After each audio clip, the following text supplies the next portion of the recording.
15 ans plus tard, impossible pour lui d'oublier leur réaction.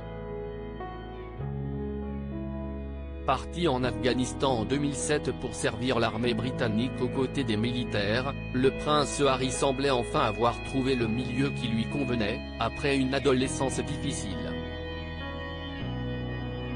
Mais brusquement rapatrié à Londres après que sa couverture ait été révélée par un site américain, le prince avait dû retrouver sa famille.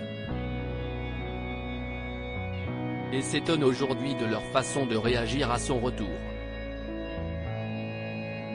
Après ses deux enfants, Archie, 4 ans, et Lilibet, 2 ans, nés de son mariage avec son épouse Meghan Markle, sa carrière militaire est sans doute ce qui rend le plus fier le prince Harry. Partie intégrante de l'armée, de la fin de ses études jusqu'à sa démission en 2015, le fils de Charles III est même parti en Afghanistan entre 2007 et 2008.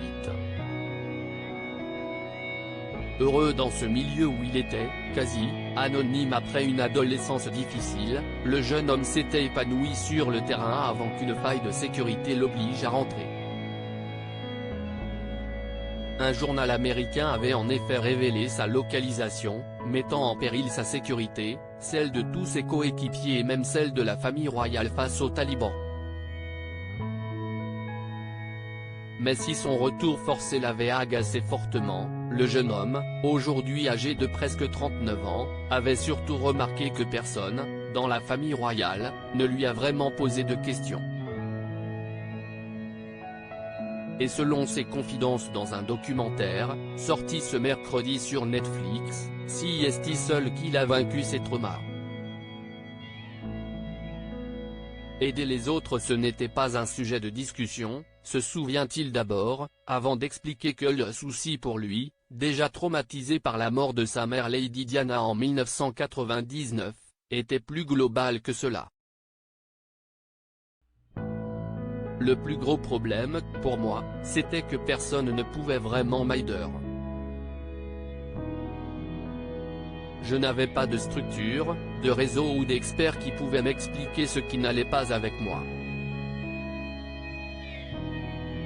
Malheureusement, comme la plupart d'entre nous, je considérais que la thérapie était uniquement réservée à ceux qui ne peuvent plus se lever, en position fétale. Et si est ce que je veux voir changer, serait-il aujourd'hui? Et si est d'ailleurs pour cela que le trentenaire a aujourd'hui créé les Invictus Games, ces Jeux paralympiques entre vétérans blessés offrent aux soldats la possibilité de se parler, d'échanger et d'oublier leur traumatisme à travers le sport. Une mission importante pour lui et qui le rend particulièrement fier. Je suis le papa de 2 jeunes enfants, j'ai 2 chiens, je suis un mari. Mais je suis surtout le créateur et le parrain des Invictus Games, l'entend-on dire dans le documentaire. Qui prouve que malgré les brouilles, les soucis et les tensions, à travers cette activité, Harry a bien trouvé sa voie.